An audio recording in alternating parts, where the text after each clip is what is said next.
ഒരു രാക്ഷസി അഗ്നിയിൽ എരിഞ്ഞമർന്നതുകൊണ്ട് നമ്മൾ ഹോളികാ ദഹനവും ഹോളിയും ആഘോഷിക്കുന്നു. ആരായിരുന്നു ആ രാക്ഷസി? എന്തിനായിരുന്നു ആ രാക്ഷസി അഗ്നിയിൽ കത്തി അമർന്നത്? അസുര ചക്രവർത്തിയായ ഹിരണ്യകശിപു പ്രപഞ്ചം മുഴുവൻ തന്റെ കാൽ കീഴിലാക്കാൻ ആഗ്രഹിച്ചവനാണ്. ബ്രഹ്മാവിൽ നിന്ന് ലഭിച്ച അപൂർവ വരങ്ങളുടെ കരുത്തിൽ താൻ മരണമില്ലാത്തവനാണെന്നും ദൈവത്തെക്കാൾ വലിയവനാണെന്നും അവൻ വിശ്വസിച്ചിരുന്നു. ഞാനാണ് ദൈവം, ലോകം മുഴുവൻ എന്നെ വന്ദിക്കണം എന്നതായിരുന്നു അവന്റെ ശാസന. എന്നാൽ അവന്റെ കൊട്ടാരത്തിൽ തന്നെ ആ അഹങ്കാരത്തിന് ഒരു വലിയ തിരിച്ചടി ഉണ്ടായി. ഹിരണ്യകശിപുവിന്റെ സ്വന്തം പുത്രൻ പ്രഹ്ലാദൻ അസുരകുലത്തിൽ ജനിച്ചെങ്കിലും പ്രഹ്ലാദന്റെ ഹൃദയം നാരായണ ഭക്തിയാൽ നിറഞ്ഞിരുന്നു. പിതാവ് കോപിതനായി അവനോട് ചോദിച്ചു, എവിടെയാണ് നിന്റെ വിഷ്ണു? എന്റെ മുന്നിൽ മുട്ടുകുത്തി എന്നെ വന്ദിക്കൂ, ഞാനാണ് നിന്റെ ഭഗവാൻ. പക്ഷെ പ്രഹ്ലാദൻ ശാന്തനായി മറുപടി പറഞ്ഞു, പിതാവേ, ഈ പ്രപഞ്ചത്തിന്റെ നാഥൻ മഹാവിഷ്ണുവാണ്. എന്റെ നാരായണ ഭഗവാൻ തൂണിലും തുരുമ്പിലും എന്തിലും നിറഞ്ഞു നിൽക്കുന്നു. തന്റെ കൊട്ടാരത്തിൽ വെച്ചു തന്നെ തന്റെ ശത്രുവിന്റെ നാമം മുഴങ്ങുന്നത് കേട്ട് ഹിരണ്യകശിപു കലിതുള്ളി. പ്രഹ്ലാദനെ മാറ്റാൻ അധ്യാപകരെയും സേവകരെയും ഏൽപ്പിച്ചുവെങ്കിലും അവന്റെ ചുണ്ടുകളിൽ നിന്ന് ഓം നമോ ഭഗവതേ വാസുദേവായ എന്ന മന്ത്രം മാറ്റാൻ ആർക്കും കഴിഞ്ഞിരുന്നില്ല. അവസാനം സ്വന്തം പുത്രനെ വധിക്കാൻ പോലും മടിക്കാത്ത ക്രൂരതയിലേക്ക്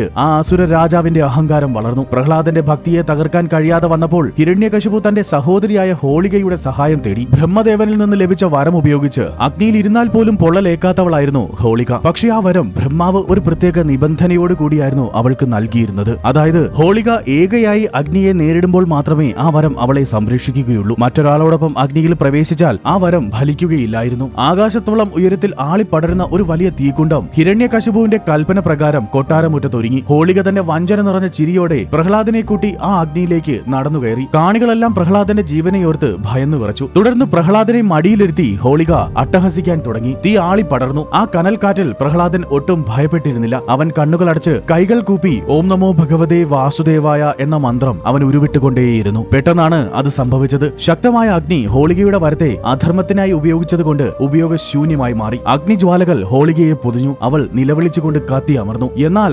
അഗ്നിജ്വാലകൾക്ക് നടുവിൽ പ്രഹ്ലാദൻ ഒരു താമര പൂവിനെ പോലെ സുരക്ഷിതനായിരുന്നു. അഗ്നി അവനെ തഴുകിയതേയുള്ളൂ. ഒരിഞ്ചു പോലും അവന് പൊള്ളലേറ്റിരുന്നില്ല. അഹങ്കാരവും തിന്മയും വെണ്ണീറായപ്പോൾ ശുദ്ധമായ ഭക്തിയോടെ പ്രഹ്ലാദൻ ആ അഗ്നികുണ്ഡത്തിൽ നിന്ന് പുറത്തു വന്നു. അപ്പോഴും അവൻ ഓം നമോ നാരായണായ ഓം നമോ ഭഗവതേ വാസുദേവായ എന്നവൻ ഉരുവിട്ടുകൊണ്ടേയിരുന്നു. ഭഗവാൻ നൽകുന്ന വരങ്ങൾ മറ്റുള്ളവരെ ഉപദ്രവിക്കാൻ ഉപയോഗിച്ചാൽ അത് ഫലിക്കുകയില്ല. സത്യത്തിന്റെയും ധർമ്മത്തിന്റെയും ഒപ്പം മാത്രമേ ഭഗവാൻ നിൽക്കുകയുള്ളൂ. അഹങ്കാരം നശിക്കുമെന്നും ഭക്തി വിജയിക്കുമെന്നും ഹോളികയുടെ ഈ കഥ നമ്മെ പഠിപ്പിക്കുന്നു. അഹങ്കാരത്തിന്റെ പ്രതീകമായ ഹോളിക കത്തിയമർന്നതിന്റെ ഓർമ്മയായിട്ടാണ് നമ്മൾ ഹോളിക ദഹനം നടത്തുന്നത്. അതിന്റെ അടുത്ത ദിവസം നമ്മൾ നിറങ്ങൾ ചാർത്തി ഹോളി ആഘോഷിക്കുകയും ചെയ്യുന്നു. ഹോളിക ദഹനത്തെക്കുറിച്ചും ഹോളിയെക്കുറിച്ചുമുള്ള ഈ കഥ നിങ്ങൾക്ക് ഇഷ്ടമായാൽ ലൈക്ക് ആൻഡ് സബ്സ്ക്രൈബ് ചെയ്യൂ. ഓം നമോ ഭഗവതേ വാസുദേവായ.